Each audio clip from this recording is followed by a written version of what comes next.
Eating fermented foods is an easy way to boost your digestive health. And here to share more about the health benefits of fermented foods is Danielle Perry. You're a nutritionist with Eagle Valley Nutrition. Eagle Vision. Eagle Vision Nutrition. It rolls off the tongue so easily. We are in the valley, so I can understand that. That's what I figured. But we're making fermented vegetables today. What's the importance?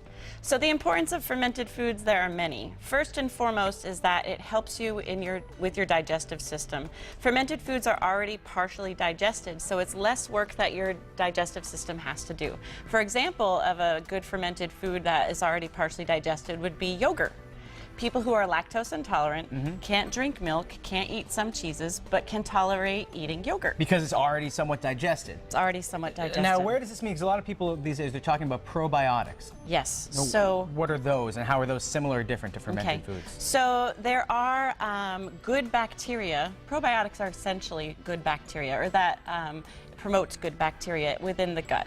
And so what happens is in our life we live in this antibiotic sort of culture, right? Sure. We have antibiotics that are fed to animals that we eat. We drink the milk from animals that are given antibiotics. We as humans are overly prescribed antibiotics, and so it's even in our soil.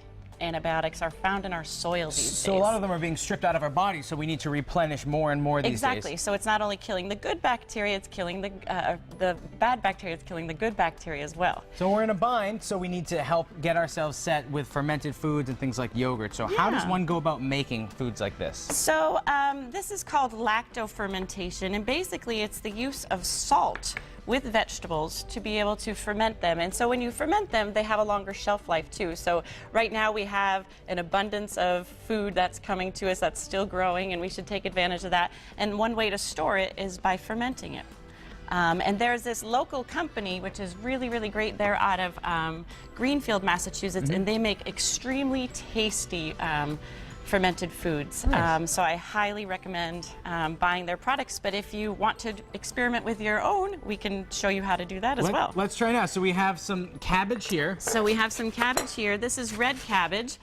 You can make kimchi, which is a traditional Korean fermented food, and that would be done with some cabbage and maybe some hot pepper. Some people put ginger in it.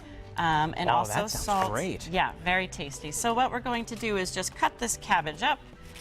We're going to throw it in the bowl. And now sauerkraut, that's a fermented food too, right? Absolutely, yeah. But not all sauerkrauts and not all pickles are fermented in this particular manner. If you're going to eat pickles, if you're going to eat sauerkraut, I would highly recommend making sure it's fermented with salt rather than vinegar. Gotcha. That's when you're going to reap the benefits.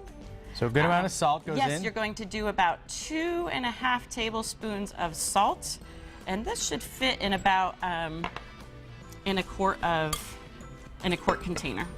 So we toss the salt. I like to add some thyme to this. It adds a nice little flavor. Now, can you mess this up in this part? Because you can pretty much ferment anything, right? You can pretty much ferment anything. Yes, sure. Like wine is fermented food. That's true. I mean, really, beer and hard is cider, fermented. those are fermented. Absolutely, absolutely. So I give this a little toss.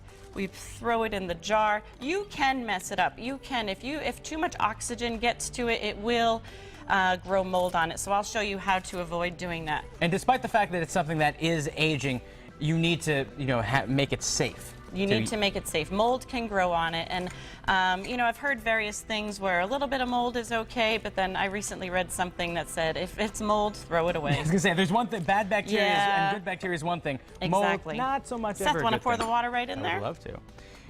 And then would you just fill it to the top? Fill it to the top. Actually, almost to the top. This is so I'm easy. going to show you, it's very easy. And sometimes this stuff in the store is pretty expensive. It can be expensive, and it's very tasty, and it's very good, and it's worth it because it's so good for you, but it is expensive. So what I like to do... Say, what's going on right here? Okay, so we're going to put a little bit more water in there. What I like to do... There you go. That's okay, and if it spills over, we'll be all right. Perfect. I like to fill a plastic bag with water, and I don't have the exact right amount here right now. Now, is this instead of putting the lid on it? So we don't want to put the lid completely on it, because what will happen is the carbon dioxide that's given off as a byproduct won't be able to escape, and then you'll end up with something that's sort of effervescent-like. So this helps a little bit of it to be able to escape without allowing too much oxygen to come in. So okay, it's so kind it's of like off-gassing in a sense. Yes, and the idea of this is that it weights it down, because you want to keep the fermented vegetables are the vegetables fermenting below the surface of the water. Now, how long do you want to keep it like this for? 3 days to 2 weeks, And then depending on the temperature. The warmer, the faster it ferments. And then do we keep it out once we're done fermenting it? And once you're done fermenting, it can go into the fridge. For about, and how long is it good for? It's good for a long time. I would say 6 months. So everybody needs to use the abundance of the summer and the fall right now so that they can have food all winter long. It's a pleasure having you here. Thank you, I Seth. can't wait to try some of this. Okay, great. Hey, today on Mass Appeal, we're